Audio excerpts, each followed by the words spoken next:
host of Fresh and Fit podcast is getting exposed after a leaked call shows him begging for an abortion. So allegedly this total waste of human excrement has gotten this woman pregnant. And like a good high-value alpha male is avoiding taking any accountability and responsibility for his actions, which has led to her exposing him and releasing all of these WhatsApp messages with him online. I want the baby because I don't want the baby. Look, sometimes unwanted pregnancies occur even if you take all the necessary precautions. She wasn't on birth control and they had sexual behavior without protection.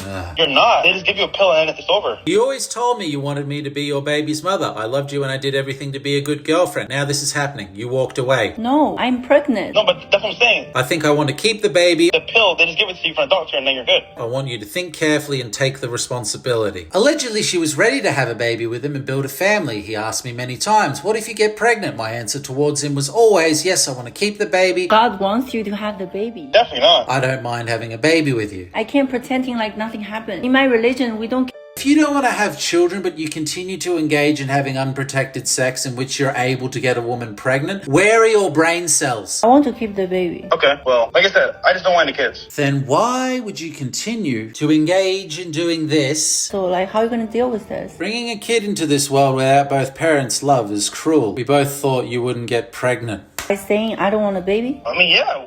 Why do you want a kid now? She met him in Miami, fell in love with him, spent New Year's together, and that's the time when he asked me to be his girl, to commit to him. He posted a video of us on social media. He said to me, I love you. I don't want you to be with other men. A few days later, he asked me to meet his mum. Everything went well. I showed him and his mum my respect. She's not my girl. That's all I'm gonna say. Here he is telling her that she's his girlfriend. This was a great trip. Happy to see my lovely Asian queen again. But, you know, as time passes, we must say farewells for a short period of time until she comes back. So, can't wait to see her back here in Miami. I brought her.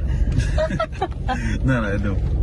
Love you, babe. He defended me on his podcast from the rumors. That's the moment I truly fallen in love with him. I'm getting the impression that this woman believed she was in a relationship with this flog bucket and he was just leading her on and using her. And why do you make me pregnant now? That's what I'm like, there's no way that's true. But then it's like, oh, wow. These are the same guys that preach the message that all the problems in our society stem from single mother households. And here you are contributing to that supposed problem, doing your part by becoming an absent father yourself. Well done. So leaked these WhatsApp images in relation to the situation, where Fresh claims to be broke. So all of these are just to flex a fake lifestyle for social media? Color me shocked. And that he has to check on 4 other girls to see if they are also pregnant. Having unprotected sex with 4 other women, oh, that's fantastic. And you got someone responding to her story saying that she was having sex with him unprotected as well. All I'm going to say is everybody involved in this situation really needs to take better ownership and responsibility for their own life. When this grub is one of the co-hosts of one of the worst podcasts out there that promote to men being high value means sleeping around with lots of women. And they don't even practice safe sex. Now, if you're wondering if this is an isolated incident, it's not. He's been in this situation before. How do we know this? He's openly admitted to it on his own terrible podcast. What's the worst thing you guys have done to a girl? So, if you guys know Tom Likas, it's something called the Hail Mary. Tom Likas is an American radio personality. He used to have a radio show and he really wasn't the biggest fan of women. And in a moment, we'll learn what a Hail Mary is. I was with this chick and it wasn't working out, but she got pregnant. And then kind of told her like, yo, we can work this out. Don't worry about it, but we can't have kids right now. And then I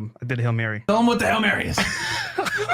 Tell them what it is. Okay. Go all the way. Okay. So the Hail Mary is... Convince her to have an abortion if birth control and condoms both fail. Well, we know he doesn't use either of those. Your last ditch play to avoid a kid is as follows. You tell the chick what she wants to hear. Tell her you love her and you want to do this right. Tell her you want to finish studying, building your career, then get married. You won't. Chill. And you can have kids later on. And that then you'll have children the right way with more money. You sell her the future dream contingent on her having an abortion now. Make her get an abortion. You then arrange the abortion clinic for the first morning slot, then take her there yourself while she has time to change her mind or talk to anyone else. Get a McDonald's, get a McGriddle, and an orange juice. Afterwards, you take her for a McMuffin at McDonald's. It's a tradition and signals she's been likest. Sit her down. You tell her about life. You started this happen. And then you never call her again so she never gets another chance to get pregnant again. And you never see her again. Wait. That got really dark. You can give her a nicer meal. Well, it sounds like the Hail Mary didn't work on this woman. There is actually a part of me that hopes this is a hoax for clout, because then it would actually mean that a newborn child won't come into the world as the result of this absolute train wreck. And if it's real, I genuinely feel sorry for the kid. As I've worked through making this video, the more utterly ill I've become from it. I'm utterly disgusted at this entire ordeal. Being so narrow-minded about women getting an abortion to where you're making jokes and laughing about it is fucking abhorrent. Get a vasectomy, you irresponsible, useless cunt.